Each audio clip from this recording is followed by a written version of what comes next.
Muy buenos días a todas y a todos, a las autoridades, al público en general, a los compañeros diputados y diputadas.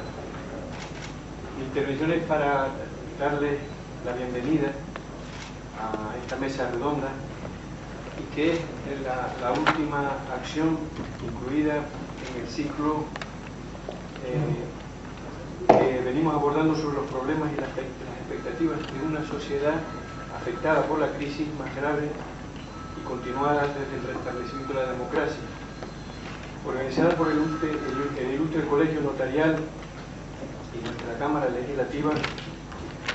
Derecho para el siglo XXI ha sido una iniciativa útil y feliz que ha reunido a representantes políticos, profesionales de los más variados ámbitos y cualificados protagonistas de la sociedad civil en torno a una preocupación compartida, la solución y la salida de la crisis, y a una ilusión común e imprescindible, la formulación y contraste de ideas y la aportación de propuestas que eviten en el futuro situaciones tan desesperadas e indeseables como las que padecemos. Hoy nos reúne un asunto de estricta actualidad, que será tratado en la forma de mesa redonda por los ilustres invitados que nos acompañan. La cláusula, suelo y opciones preferentes de permanente debate en la calle y incluso en los órganos judiciales coincide con la creación de un órgano de control de cláusulas abusivas en el seno del Consejo General del Notariado de España, con la finalidad de colaborar con todos los actores en la contratación, a fin de lograr mayor transparencia y respeto a los derechos de los ciudadanos. La primera lección que tenemos que aprender de las malas horas es la necesidad de recuperar la ética de la contratación, porque la desregulación que se ha dado en los últimos años en todos los países ha sido el caldo de cultivo de conductas contrarias al bien común y también causante de la crisis. Los órganos legislativos estamos obligados a reflexionar sobre la necesidad de establecer normativas que defienden los derechos de los más débiles frente a las actitudes prepotentes y la necesidad de la mayor presencia de los órganos de consumo en esa tarea. Asimismo, a nadie se le oculta la necesidad de órganos de control garante del respeto a las normas y a la ética entre los que desempeñan un papel discreto pero fundamental, los notarios. Estoy seguro que este encuentro servirá para contrastar y unificar criterios, y los ilustres invitados, profesionales y representantes también de todos los grupos con presencia parlamentaria en nuestro Parlamento, garantizan la calidad y la buena fe de la propuesta. Señoras y señores, la contratación, que es uno de los motores de la economía, tiene que basarse en la buena fe y en la confianza, y estas se asientan en el pilar de la ética, que no puede estar en almoneda. Sin más, vamos a dar paso a la mesa redonda y que me permiten presentar a los componentes de esta mesa, y que el formato será que habrá una intervención precisamente del decano del Colegio de Notarios de Canarias, y que en estos momentos nuestro compañero de mesa, don Alfonso Caballé, como digo, notario, decano del Colegio de Notarios de Canarias, que en estos momentos preside una comisión del Consejo General del Notariado de España para asistencia al ciudadano, para asistencia a las personas que en realidad lo necesitan, porque participan de alguna o tienen necesidad o simplemente quieren conocer, tienen que tener información sobre estas cuestiones, y específicamente, como digo, actualmente que están realizando un trabajo de coordinación y definición de criterios respecto a las cláusulas abusivas dentro del Consejo General del Notariado. También nos acompañan por los grupos parlamentarios, me han pedido que se retrasa un poquitín, pero se va a incorporar Román Rodríguez, que es portavoz del Grupo Parlamentario Mixto. Don José Ignacio Álvaro Lavandera, diputado del Grupo Parlamentario Socialista Canario. Doña Nieves Rosa Pulido Rodríguez, portavoz aquí en este caso del Grupo Nacionalista Canario, y don Jorge Alberto Rodríguez, diputado del Grupo Parlamentario Popular. También don Gustavo Mato, que es director general de Comercio y Consumo del Gobierno de Canarias. Don Javier, se incorpora, el notario don Javier Martínez del Moral, dice una cosa que se incorpora. Don Jerónimo Barrera Hernández, que es delegado de los usuarios de servicios bancarios de Canarias, y don José Miguel Velázquez Perelló, que es abogado de la Asociación de Usuarios de Servicios Bancarios de Canarias. El formato es una intervención de don Alfonso Caballé, en calidad de que preside la Comisión del Consejo de Notarios y decano del Colegio de Notarios de Canarias, y que será la que dé pie para que se haga un coloquio entre los miembros de la mesa, de don Alfonso y los miembros de la mesa. Señoras y señores, nosotros, como digo, desde el Parlamento de Canarias agradecemos a todos su presencia aquí, nos alegramos de contribuir a este tipo de actividades y me van a permitir que yo me incorpore con mis compañeros de mesa que están aquí presentes, Mario Cruz, que es el vicepresidente primero, y don José Miguel González, secretario primero también de la mesa, me incorpore con ellos y se quede presidiendo, moderando y interviniendo con don Alfonso Caballé. Gracias. Sí.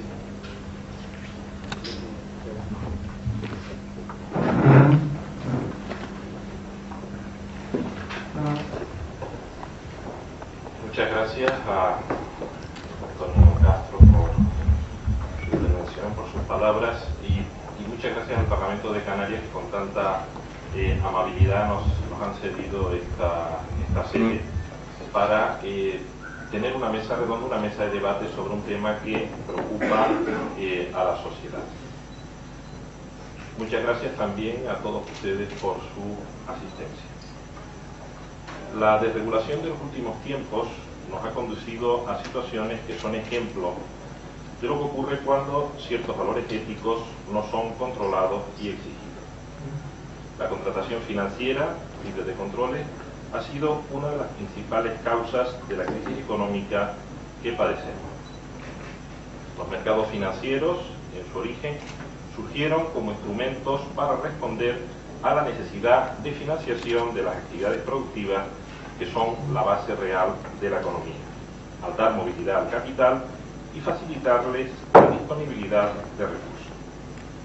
A las entidades financieras les correspondía una importante responsabilidad social y económica, que es dirigir el ahorro de las familias hacia la inversión productiva y generadora de empleo, es decir, la actividad empresarial.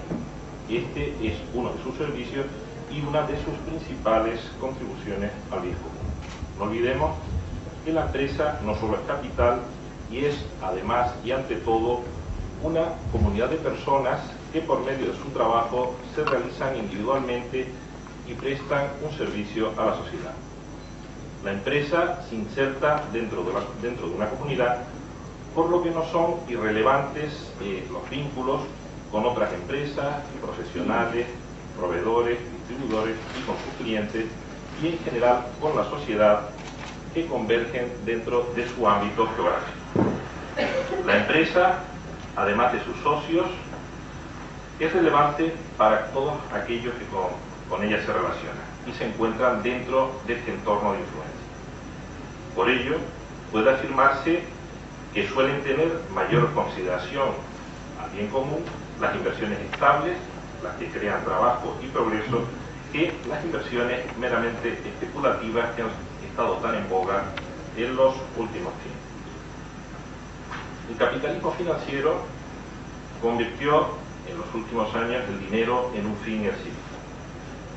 Para esta concepción, el fin que justifica la actividad económica sería la ganancia, es decir, el lucro, por lo que se pierden valores como el bien común.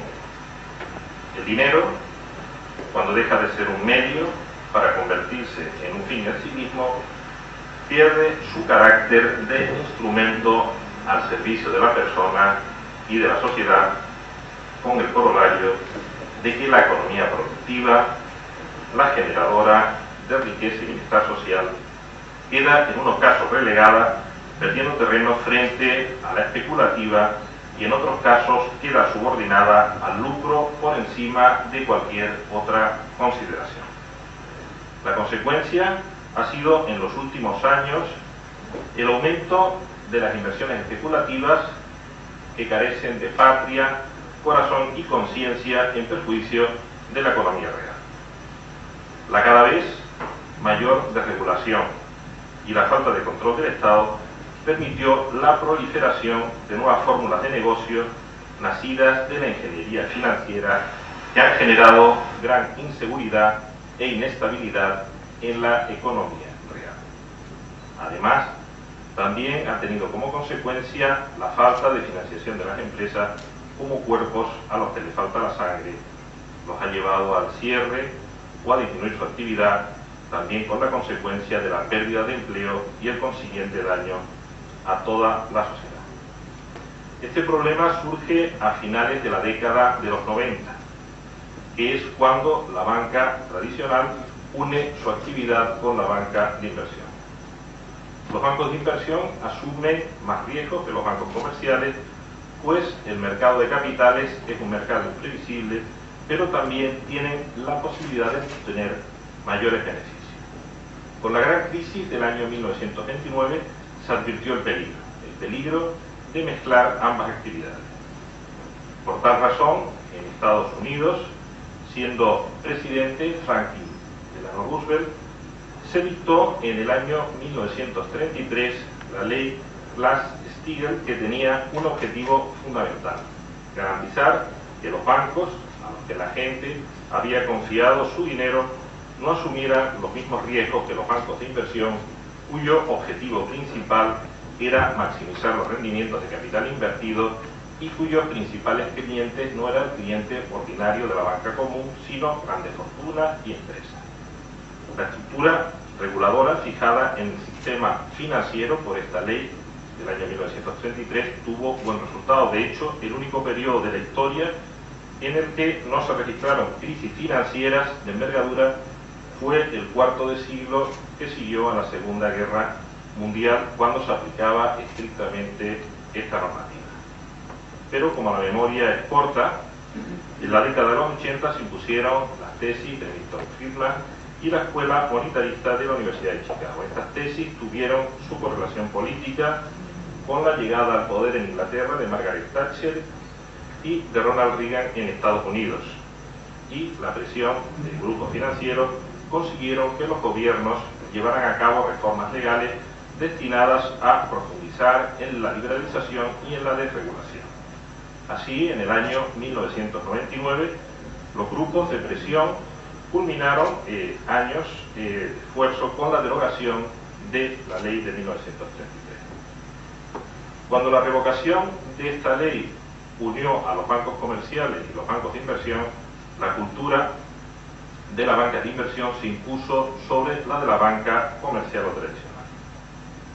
Esta mezcla es la que ha sido caldo de cultivo para que proliferasen desigualdades y para que surgiesen por doquier abusos, como los cometidos por una praxis bancaria con ciertos contratos denominados comercial y eufemísticamente productos, como el caso de los swaps, deuda subordinada, rentas vitalicias, participaciones preferentes, entre otros. Además, en estos casos se han realizado funciones ya que entremezcladas, el mismo que diseña y vende sus productos es el que al mismo tiempo ha estado asesorando al hipotético adquirente, por lo que este asesor sin duda recomendará, aunque no encajen con el perfil y circunstancias del inversor, su adquisición.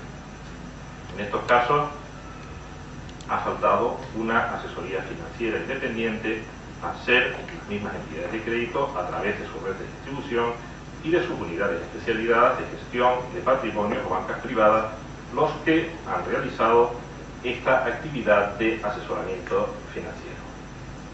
Además, en este tipo de venta de productos, a diferencia de otros contratos bancarios, Estos contratos no se formalizaron ante notario, por lo que fueron documentos privados, en los que la informalidad y la opacidad facilitó que vendedores poco escrupulosos, presionados por alcanzar objetivos, dieran informaciones y explicaciones a veces insuficientes, poco claras, amparándose en su confianza ante los clientes. Unos ancianos incapaces, llegándose a suscribir contratos que jamás hubiera aceptado si hubiera existido una voluntad mínimamente formada e informada. También en estos casos faltó la asesoría jurídica, son contratos que rara vez se formalizaron con la presencia de un abogado. En los negocios sobre productos financieros, los abusos han derivado principalmente de la asimetría de la información entre el contratante más fuerte y mejor informado, que era la banca, y los consumidores, lo que permitió a la primera dar un mensaje atractivo sobre las altas rentabilidades del producto, sin que al mismo tiempo se hicieran ver los posibles inconvenientes, como los riesgos asociados al producto o los límites a la liquidez, llevando en estos casos al usuario a formarse una idea errónea y por consiguiente a prestar un consentimiento oficial. Y no olvidemos que el consentimiento es el eje de la contratación en nuestro derecho, donde los contratos se perfeccionan por el mero consentimiento. Es la esencia del principio de autonomía de la voluntad que rige la materia contractual, por lo que muchos de estos contratos adolecen de nulidad por falta de uno de sus elementos fundamentales y esenciales, que es el consentimiento. Pero además el conflicto de intereses se retroalimenta cuando a ellos se suman dos factores. Si el inversor no es una persona experta, y además si existen incentivos para los comerciales o empleados por la colocación o venta de los productos de sus propias entidades. En estos casos es fácil que el asesor no sea un buen consejero y caiga en la tentación de exagerar las virtudes y minimizar los inconvenientes del producto. En materia hipotecaria, este cambio de mentalidad típica de la prudencia bancaria tradicional, que era la que existía hace unos años, se pasó a un cambio de mentalidad más propio de la banca de inversión, es decir, de asumir mayores riesgos. Tradicionalmente, la concesión de un préstamo hipotecario, los bancos evaluaban la solvencia de quien pedía el préstamo. Se aseguraba de que el dinero se gastara en la forma convenida y recuperaban el dinero con los intereses. Pero esta nueva visión, esta mayor desregulación y sobre todo la mezcla de actividades también tuvo como consecuencia un cambio de mentalidad en los bancarios, y de la prudencia se pasó a la mentalidad del comercial y comisionista, por lo que se adoptó una política más agresiva a la hora de ofrecer préstamos hipotecarios a las familias que creyeron a los que les decían la vivienda nunca baja, si las cosas iban mal pues se venderán fácilmente con sus plusvalías, y además se fiaron de aquellos que debían evaluar su capacidad financiera. Le valoraron su casa y le aseguraron que con sus nóminas se podría pagar sin problemas y con comodidad de una hipoteca, porque nunca perderían su trabajo. Y un largo etcétera de previsiones que no se cumplieron, y ahora el acreedor hipotecario, sin trabajo y con dificultades, se enfrenta al drama de perder su vivienda y, lo que es aún peor, de continuar con una deuda a perpetuidad. Las cifras nos pueden dar una idea de lo disparatada que fue la situación. Así, mientras en el año 1995 se formalizaron en España 367.000 escrituras de hipoteca, en el año 2007, año en que comienza la crisis, se formalizan 1.324.000 escrituras. El dinero que se dio en España en préstamos o créditos con hipoteca en el año 1995 ascendió a la cantidad de 31.000 millones de euros, en tanto que en el año 2007 la cifra que se dio fue de 253.000 millones de euros. Y la mayoría en la primera mitad del año, piensen que es el año 2007, en el último trimestre cuando comienza la crisis. Es decir, comparando esos dos años, un 820% más, que es una diferencia abismal Si además tenemos en cuenta que entre el año 1995 y el año 2007 el salario medio de la población no había variado sustancialmente.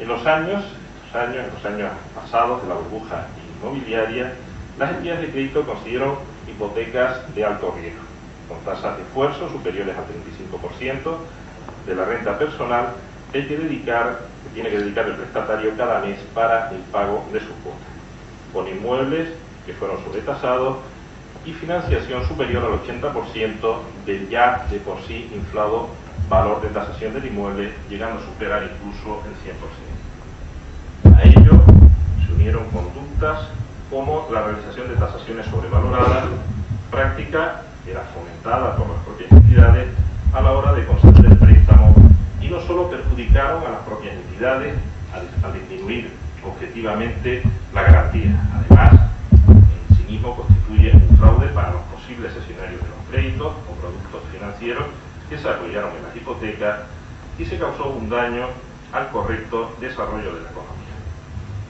Y en casos de ejecución, como lo estamos padeciendo ahora, son una trampa para el deudor y su familia, ya que al no cubrir holgadamente el importe total de la deuda, el prestatario no solo habrá perdido la vivienda, sino que además le seguirá debiendo dinero al banco. En el primer trimestre del 2012, y estas cifras han crecido, había en España 300.000 familias que debían al banco más de lo que vale la vivienda que hipotecaron.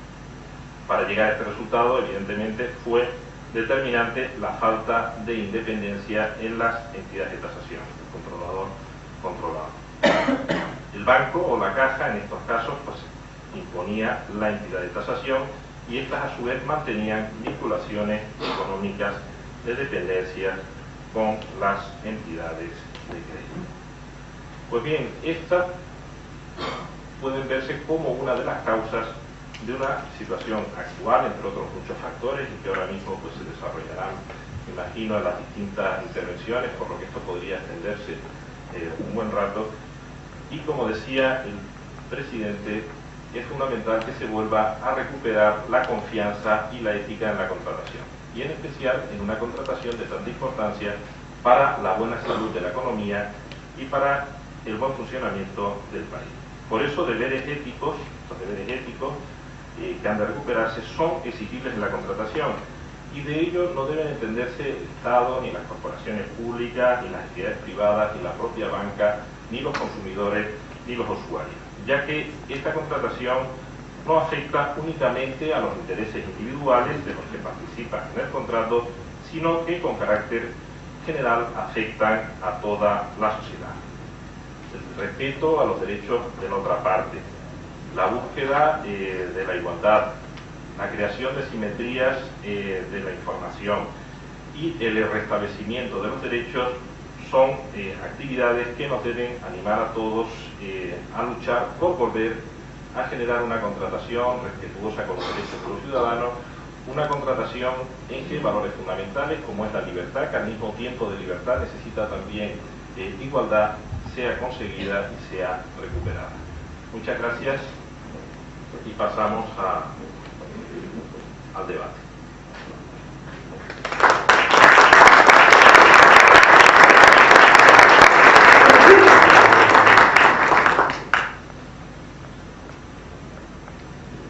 Empezamos, sí, don Jerónimo Barrera Hernández, que es delegado de la Asociación de Usuarios de Servicios Bancarios de Canarias, ONBANC.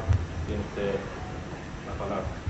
Bien, intentaré ser lo más breve posible porque como vemos bastantes ponentes aquí, sí me gustaría agradecer primero al Parlamento de Canarias y muy en particular a la plataforma que representa don Alfonso Caballé el estar hoy aquí presente nosotros, como asociación de sufridos usuarios de productos bancarios, me atrevería yo a decir. Ahora, todos hemos oído de contratos y contratos de adhesión. La banca lo firma con estas condiciones o no tiene nada que hacer. Ha habido un comportamiento. Ya incidir sobre lo mismo no me gustaría. pero que quede claro que por la letra pequeña, como siempre se comenta, que aunque le hubieran puesto una lupa de no de 100 aumentos, 500 aumentos, tampoco sería interpretable, ni se podía digerir, ni nada de nada, porque el lenguaje bancario es bastante complejo, farragoso, y donde digo, no digo, sino digo.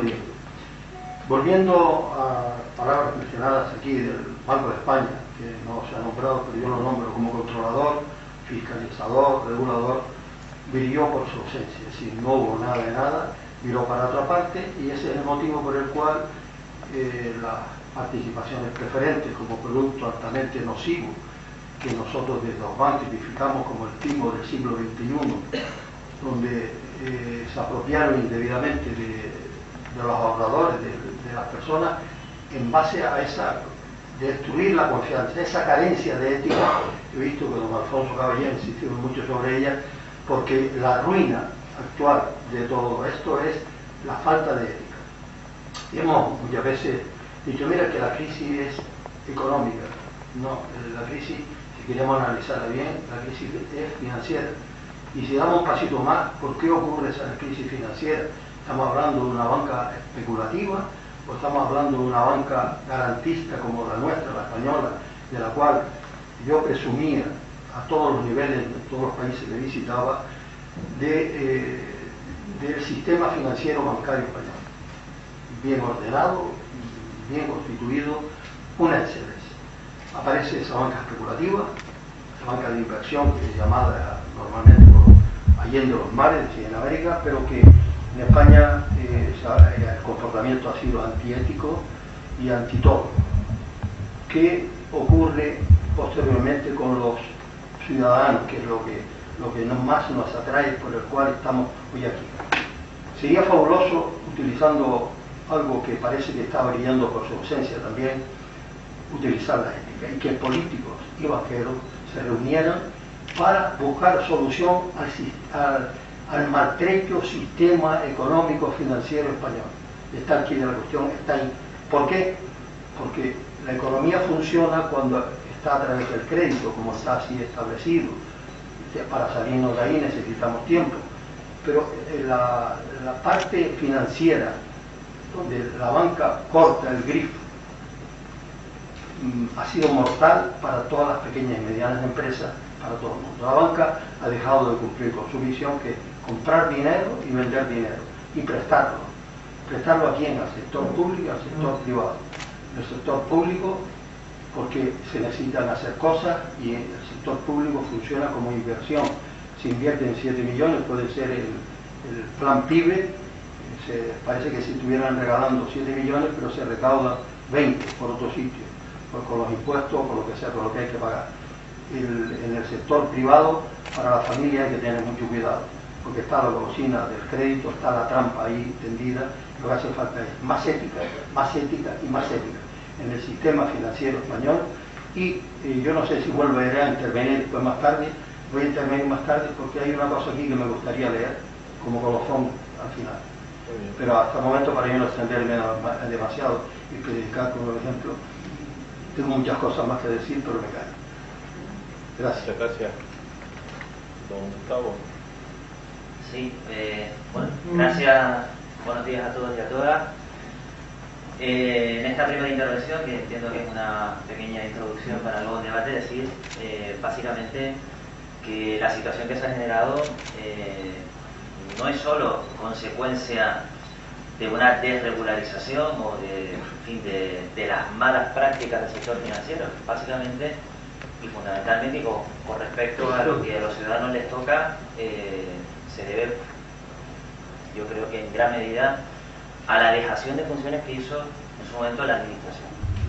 Los poderes públicos yo creo que no han estado a la altura de las circunstancias en su momento, fallaron los controles.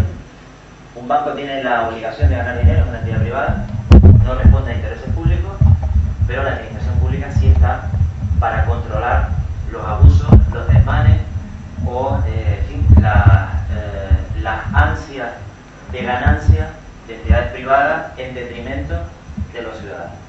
Yo creo que tenemos que empezar, los que tenemos responsabilidades públicas, por hacer un ejercicio de autocrítica reconocer que las administraciones fallaron y que si hubieran ejercido el control que tienen encomendado en un Estado de Derecho como el nuestro, muchas de las situaciones dramáticas que en estos momentos están viviendo miles de ciudadanos hoy no se estarían produciendo. ¿Son necesarios cambios legislativos? Por supuesto. ¿Son necesarios cambios legislativos que garanticen mejor los derechos de los consumidores frente a las entidades financieras y frente a otras corporaciones? Por supuesto. Pero con el marco legal que existía había margen para que hubiera un mayor control de las entidades financieras de que en su día se produjo. Y quiero empezar por hacer un pequeño ejercicio de autocrítica que creo que corresponde hacer. Como director general de Comercio y Consumo me encuentro, en el año 2011 cuando tomo posesión del cargo, en que consumo no entra a poder o tiene limitada su margen de maniobra, su margen de capacidad a la hora de garantizar y defender los derechos de los consumidores y usuarios en este tipo de contratos o de prácticas. Se venía estableciendo, era una especie de consenso de todas las direcciones generales de consumo, de que esto era una cuestión que correspondía al Estado y que por tanto las comunidades autónomas y los órganos de control, de inspección y de defensa de los consumidores de las comunidades autónomas no teníamos competencia, y lo que se venía produciendo es una absoluta indefensión de los consumidores. Como un consumidor acudía a una oficina de la OMIC o acudía a la Dirección General del Consumo, ahí se le decía que no se le podía tramitar su reclamación porque el consumo no tenía competencias en la materia, y entonces se hacía lo que se venía haciendo hasta ahora, que era remitir su queja o bien a la Comisión Nacional de Valores o bien al Banco de España, donde jamás se contestaba a un consumidor. Allí moría la reclamación. Yo no conozco ningún consumidor que el Banco de España o la Comisión Nacional de Valores le haya contestado jamás ante una reclamación contra la aplicación de un tipo abusivo en un contrato de tarjeta de crédito, un descuento en cuenta corriente, o incluso en asuntos que tienen que ver con la formalización de créditos hipotecarios. Esta era la realidad, y yo me sorprendía cuando hablaba con los técnicos que esta fuese el margen de maniobra que teníamos. Bueno, yo como director general intenté estrechar y, digamos, exprimir la legislación por donde pudiera. Es verdad que me ha ayudado mi formación jurídica, he sido abogado en ejercicio desde el año 1997 hasta el año 2011, y también hemos estrechado colaboraciones, por ejemplo, con la Asociación de Usuarios de Banca, que está don Jerónimo que lo puede decir. Y se nos abrió una puerta, pero fíjense, la puerta no se abrió porque los políticos o el Parlamento hicieran un esfuerzo en legislar para aumentar los controles. Los cambios no han venido por ahí. Los cambios han venido primero por la presión ciudadana, fundamental, y segundo porque han habido ciudadanos que han podido permitirse el lujo de acudir a un tribunal de justicia y obtener dos resoluciones judiciales que lo han cambiado todo, aunque algunas cosas quedan por hacer. Por una parte, la sentencia de los